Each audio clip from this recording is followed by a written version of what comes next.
একদিন রাসূল সাল্লাল্লাহু আলাইহি ওয়াসাল্লাম হযরত মা ফাতিমা রাদিয়াল্লাহু আনহাকে ডেকে বললেন, হে ফাতিমা, এই মদিনাতে এমন একজন কাঠুরিয়ার স্ত্রী বসবাস করে, সে এমন একটি আমল করে যার কারণে তুমি জান্নাতের সর্দারিনী হওয়া সত্ত্বেও তোমার আগে সে জান্নাতে প্রবেশ করবে।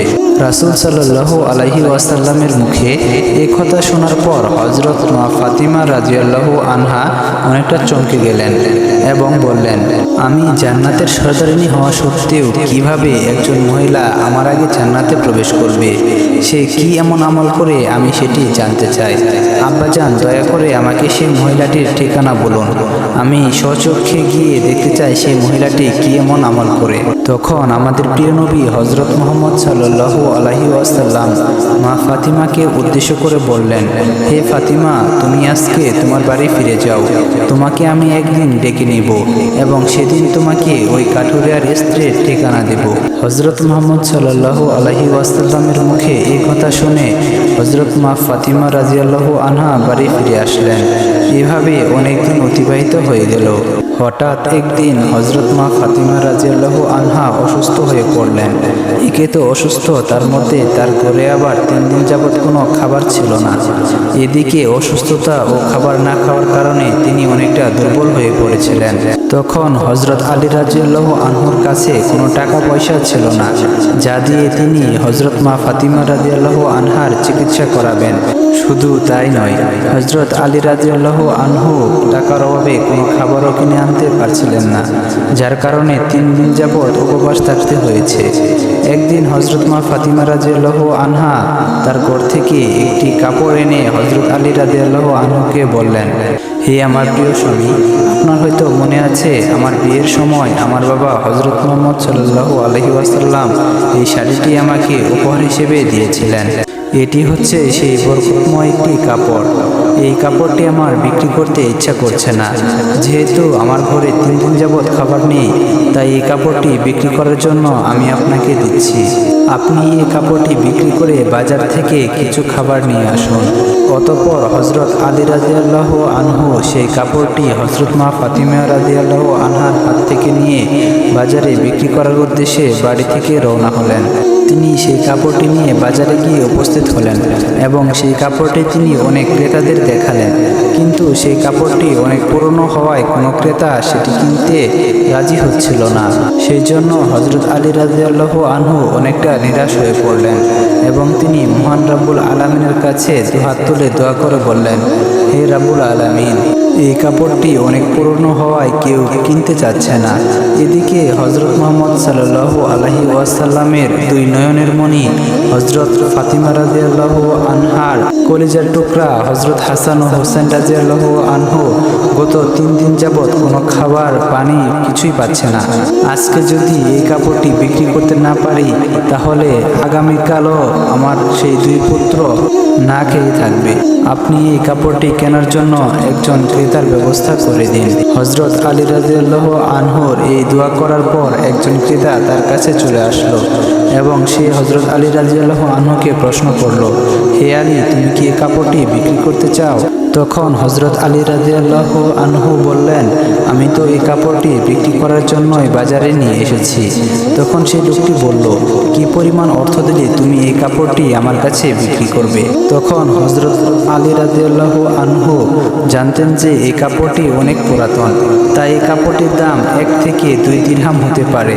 সেজন্য হযরত আলী রাদিয়াল্লাহু আনহু সেই লোকটির কাছে কোনো দাম চাইলেন না এবং বললেন যে, আপনি যে দাম দিতে চান আমি সেই দামে এই কাপড়টি বিক্রি করব। তখন সেই ক্রেতাটি বলে উঠল, আমি 6 দিরহাম দিয়ে এই কাপড়টি কিনতে চাই। তুমি কি এই কাপড়টি বিক্রি করতে রাজি আছো? তখন হযরত আলী রাদিয়াল্লাহু আনহু খুশিতে অনেকটা লাফিয়ে উঠলেন এবং বললেন, জনাব, আপনি 6 দিরহাম দিয়ে এই কাপড়টি ক্রয় করতে পারেন। তখন হযরত আলী রাদিয়াল্লাহু আনহুকে সেই লোকটি 6 দিরহাম দিল সেই কাপড়টির বিনিময়ে এবং হযরত আলী রাদিয়াল্লাহু আনহু সেই কাপড়টি সেই লোকটির কাছে হস্তান্তর করলেন।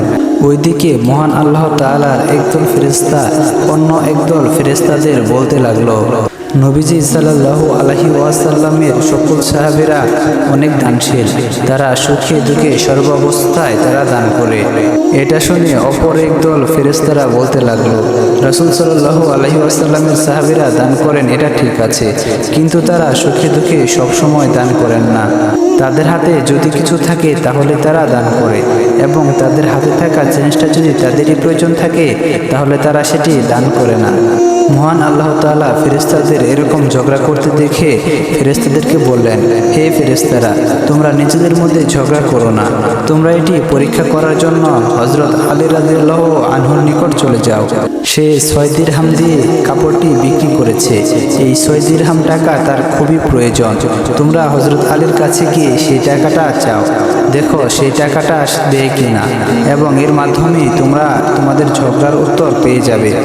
মহান আল্লাহ তাআলার কাছ থেকে এই নির্দেশ পাওয়ার পর সে ফেরেশতাগুলির মধ্য থেকে একজন ফেরেশতা হযরত আলী রাদিয়াল্লাহু আনহুর কাছে চলে আসলেন, এবং তিনি আসলেন একজন ফকিরের ছদ্মবেশে। হযরত আলী রাদিয়াল্লাহু আনহু সেই 6 দিরহাম দিয়ে খাবার কিনতে যাচ্ছিলেন।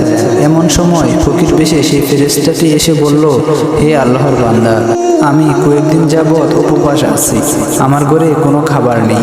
তোমার কাছে যদি কোনো টাকা পয়সা থাকে তাহলে আমাকে খাবারের জন্য কিছু টাকা দান করো, যাতে সে অর্থ দিয়ে আমি খাবার ক্রয় করতে পারি এবং আমার ক্ষুধার জ্বালা নিবারণ করতে পারি। ফকিরের এই প্রার্থনা শুনে হযরত আলী রাদিয়াল্লাহু আনহু ভাবতে লাগলেন, হে আল্লাহ, আজ 3 দিন যাবৎ আমার স্ত্রী সন্তানরা না খেয়ে রয়েছে। 3 দিন পর আমার স্ত্রী হযরত ফাতিমা রাদিয়াল্লাহু আনহা একটি কাপড় বের করে দিলেন, এবং এই কাপড় বিক্রি করে তার টাকা দিয়ে খাবার কিনে নেওয়া যাওয়ার কথা ছিল। কিন্তু একজন আল্লাহর বান্দা ক্ষুধার্ত হয়ে আমার কাছে খানা প্রার্থনা করছে, এখন আমি কি করব? এই টাকা দিয়ে আমি আমার স্ত্রী সন্তানদের জন্য খাবার কিনে নিয়ে যাব, নাকি এই ভিক্ষুককে দান করব? অতঃপর হযরত আলী রাদিয়াল্লাহু আনহু সেই টাকাটা সেই ফকিরকে দান করার সিদ্ধান্ত নিলেন, এবং তিনি ভাবলেন, মহান আল্লাহ তাআলা আমার সর্বোত্তম অভিভাবক, এই টাকাটি দান করলে মহান আল্লাহ তাআলা আমার খাবার জন্য অবশ্যই উত্তম ব্যবস্থা করবেন। তখন সেই 6 দিরহাম সেই ফকিরকে দান করে দিলেন, এবং তিনি অত্যন্ত চিন্তিত ও পেরেশানি হয়ে বাড়ির দিকে রওনা দিতে লাগলেন। তখন রাস্তার মধ্যে এক ব্যক্তি হযরত আলী রাদিয়াল্লাহু আনহুর কাছে একটি লাল ঘোড়া নিয়ে চলে আসলেন, এবং এসে বললেন, হে আলী, আপনি কি আমার কাছ থেকে এই লাল ঘোড়াটি কিনতে চাচ্ছেন? তখন হযরত আলী রাদিয়াল্লাহু আনহু বললেন, ভাই, আমি কিভাবে আপনার এই ঘোড়াটি ক্রয় করব? আমার হাতে তো কোনো অর্থ নেই। তখন সেই লোকটি হযরত আলী রাদিয়াল্লাহু আনহুকে বলল, হে আলী, আমি এই ঘোড়াটি বাকিতে তোমার কাছে বিক্রয় করব। তুমি এই ঘোড়াটি নিয়ে ব্যবসা করে তারপর আমার এই ঘোড়ার দাম আমাকে দিয়ে দিবে। তখন হযরত আলী রাদিয়াল্লাহু আনহু ভাবলেন, যেহেতু এই ঘোড়াটি বাকিতে বিক্রি করতে চাচ্ছে তাহলে তো আর কোনো সমস্যা নেই। এটা ভেবে হযরত আলী রাদিয়াল্লাহু আনহু সেই লোকটিকে জিজ্ঞেস করলেন, আপনি কত দিরহামের বিনিময়ে এই ঘোড়াটি আমার কাছে বিক্রি করবেন? তখন সেই লোকটি বলল, আমি 100 দিরহামের বিনিময়ে এই ঘোড়াটি তোমার কাছে বিক্রি করব। হযরত আলী রাদিয়াল্লাহু আনহু 100 দিরহামের বিনিময়ে সেই ঘোড়াটি সেই লোকটির কাছ থেকে ক্রয় করলেন, এবং ঘোড়াটি নিয়ে তিনি বাজারে চলে গেলেন। বাজারে বিক্রি করার জন্য যখন তিনি বসেছিলেন তখন একজন লোক এসে বলল, হে আলী, আপনি কি এই ঘোড়াটি বিক্রি করতে চান?